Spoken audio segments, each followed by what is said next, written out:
Wala kang mahanap na ebidensya laban sa akin, Lilet. Nakasa ka pa. Hindi nyo may kukonek sa akin ang mga krimen na ibinibintang ninyo. My secrets will remain hidden forever.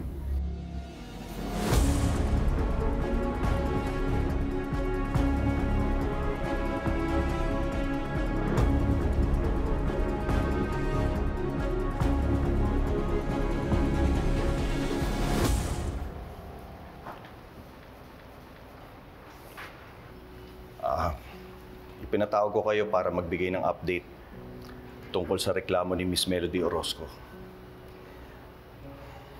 Pagkatapos ng masusing investigasyon, ikinalulungkot namin sabihin na wala na kami makalap na sapat na ebidensya para madawit ang pangalan ni Attorney Renan Alon sa pagkawala ni Canor Orozco.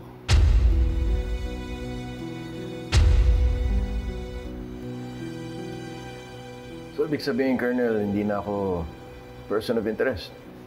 Oo, Attorney Alon. Ida-drop na namin ang investigation at i-call off na namin ang kaso.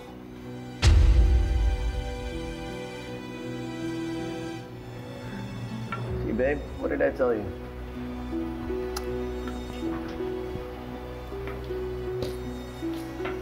You know, this only proves na wala akong kasalanan. Nagsasabi ako ng totoo, babe. Sir, nakikiusap po ako. Huwag po kayo sumuko agad. Malakas po talaga ang kutob ko na si Attorney Renan ang nagpadukot sa tatay ko. Pasensya na, Miss Orozco. Hindi naman namin pwede i-entertain ang complaint niyo kung ang tanging basehan niyo ay ang kutob niyo. Ganun na lang ba yun, sir? Basta nyo lang i-dismiss yung reklamo namin? Sir, hindi ho ba masyado pang maaga para i-call off niyo yung investigasyon?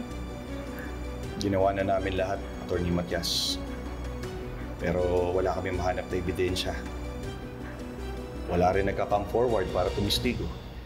Alam niyo, Attorney Kurt, Attorney Lilet, huwag niyo na ipagpilitan. Tigilan niyo na tong mga baling bintang niyo sa akin. Tanggapin niyo na lang ang pagkatalo niyo.